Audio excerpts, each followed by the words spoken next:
necessary that we organize and get the county membership together, and people who are thinking in one mindset. And I'm so appreciative.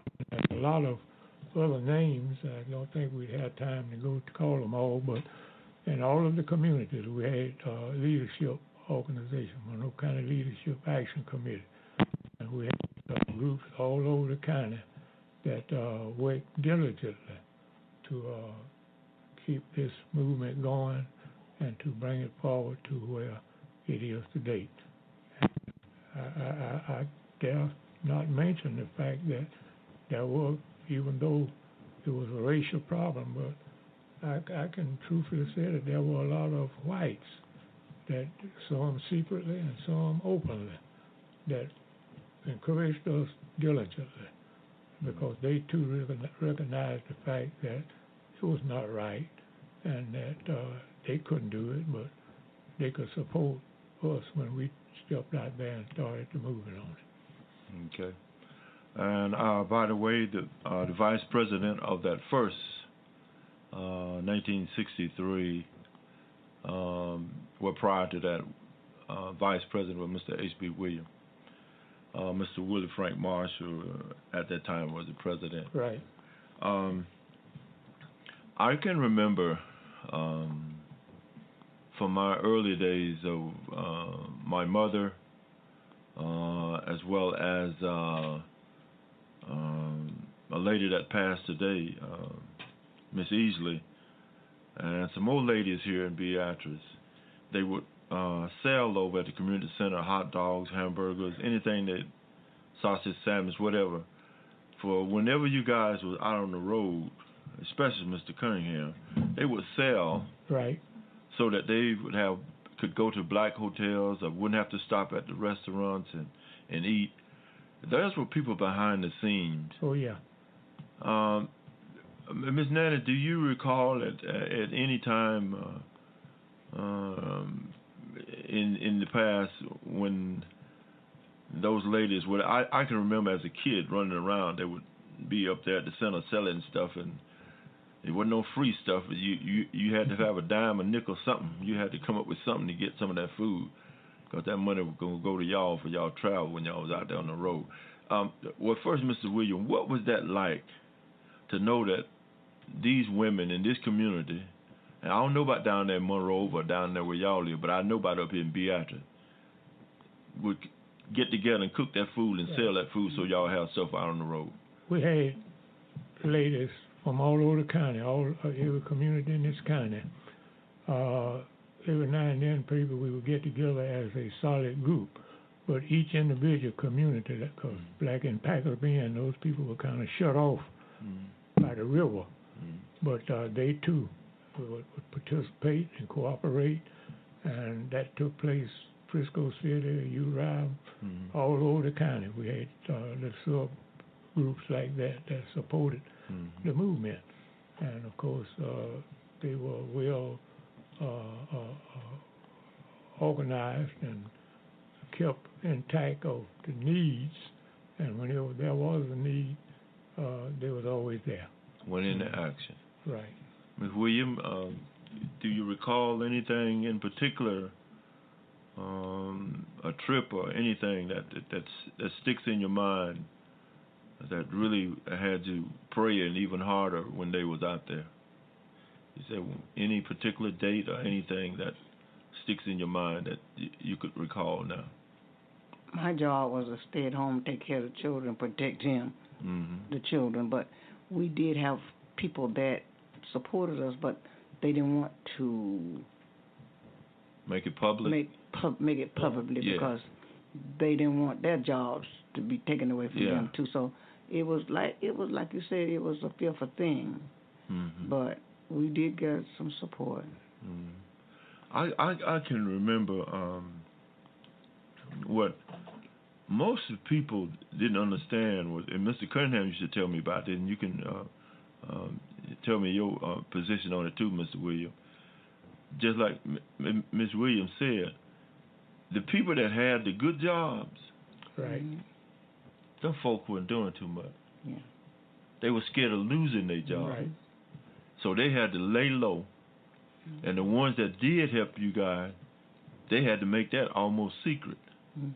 Because Mr. Cunningham used to tell me, the folks that had the good jobs, you didn't see them folks out front. Right. Because the superintendents and whatever, just like they did you, Mr. Williams, would take their jobs. Yeah, they knew that. And of course, that was understandable because they're going to use whatever they could to discourage it. But I said one thing, and this was before I got into it, about Mr. Cunningham. He was not a fearful person about jobs or about his life or his health or anything else. He was dedicated to that cause, and it was because of his dedication that encouraged me that somebody else had to stand out there with him. And so I made the decision to get with him and to let him help me to organize groups in the various communities. But I give him all of the credit so far as the initial stands were concerned, because it seemed to me that he was fighting a battle by himself for the most part. And he didn't seem to mind it. Even people that sometimes, rather than speak to him in town, there are some black folks that will cross the street and go somewhere else rather than to let folks see them speaking or talking to Elder Cunningham. It was just that bad. And it was a result of that encouraged me to say, well, now somebody, the man is out there trying to help us, and somebody's going to have to come to his side and assist him. Because if he's out there by himself, then we've lost the battle. Because he can't stand out there. No man can stand alone forever. You've tried a while, but you're going to have some assistance. And as a result, we were able to organize a few other leaders. I called some names a while ago and got local leaders from all over the county and all the communities in the county to come together and formulate what we call the Monroe County Leadership Action Committee. And that was helped us to put this thing together and oppose the system. And even though I lost the job, but I think I gained more than what I lost. I was 10 years without employment by the Board of Education. But thank God I never missed a payment on a house note or a car note or a grocery bill or nothing else that I endeavored in. And I always had a few dollars in my pocket. And I thank God for that. And I thank not only God, because I know it was God that inspired the citizens. And it was because of the cooperation of these citizens that we were able to survive and to fulfill our responsibilities. Okay.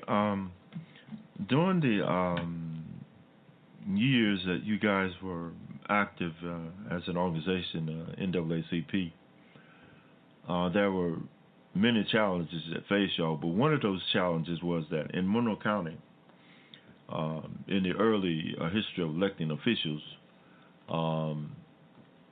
there was a thing called districting. And countywide, a black person could never get elected. So you guys brought a lawsuit, litigation that lasted for over 8 years. Right.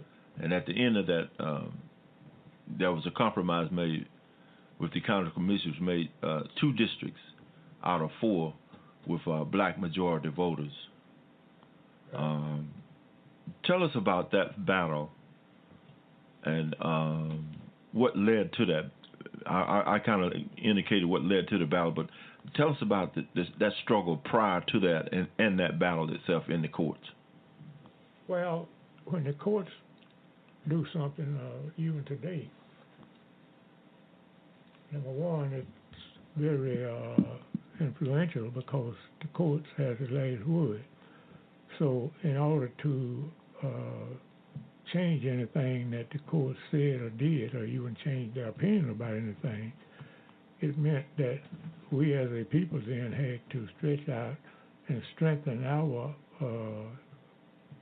power, if I can use that word, because power was what it was all about, really. In fact, we come up with a word, and a lot of people didn't understand why, maybe, but the term black power came into existence, because there was already white power, and it wasn't any black power, because what little few people we had trying to do something, we were controlled primarily by white power. So it took a lot of emphasis being placed on black power and a lot of movements, and that was the thing that got us to start to organizing our people and to getting them to vote, because we knew that the bottom line was when you got something that somebody want or need, then you got some power. But if you don't have any control over anything, then you don't have any power. So we started concentrating on what we call the vote, which was what we named black power and the black vote. And even though we ran into a lot of opposition, and sometimes that opposition would be among our own people, but we didn't give up. We kept fighting and kept fighting until once we got a certain status, certain percentage of our people registered to vote, we could begin to feel that power was there. Because then the white politicians started recognizing us, and at least now they would come and ask us to vote for them. But prior to that, they didn't even worry about coming to us to ask about voting for nothing, because they had the whole bag in their hand. So we could feel a sense of responsibility, and we could feel a sense of power as we gradually increased our voting strength in this county and in the state of Alabama all over. And that's another thing. We come up with state organizations. See, we had local groups, but then we come up with ADC, that was Alabama Democratic Conference, which was a statewide organization, black organization, created by Joe Reed and others in the Montgomery area. But it reached out, and all of the counties in the state had branch offices. And I dare say that state Democratic Conference was very instrumental in bringing about a change in the voting strength of getting black people organized, and weren't necessarily fighting against the whites, but we were fighting for our people. And we put forth all the efforts to get our people registered to vote, and then after we got them registered to vote, we had a system where we could pool those votes. And of course, I don't know whether I was so favorable of the idea of block voting or not, but on our circumstances, that was the only way it was going to be effective. No point in us beating our brains out to really votes to vote for somebody else unless we were going to get some results from those people. So when we got that block vote going and it became effective, we didn't have to run black candidates all the time, but we could give our support to a certain white candidate. And that candidate would recognize our efforts and give us some of the things that we needed if they were elected. And so we were very successful in getting black people elected, but we were also successful in getting some white voters elected, and they too were appreciative and threw some support our way as relates to their being elected. Okay.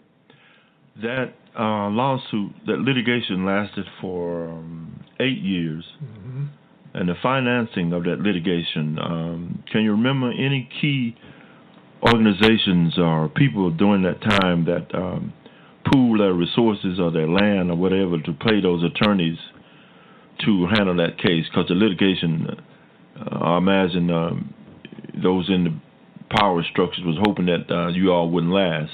Right. But it did last. Litigation did last for a total of 8 years. How did y'all finance that? And well, we appealed to the churches and the pastors and the Christians and many communities, and it was at this time that people like Mr. and Mrs. Howard Real McIntosh,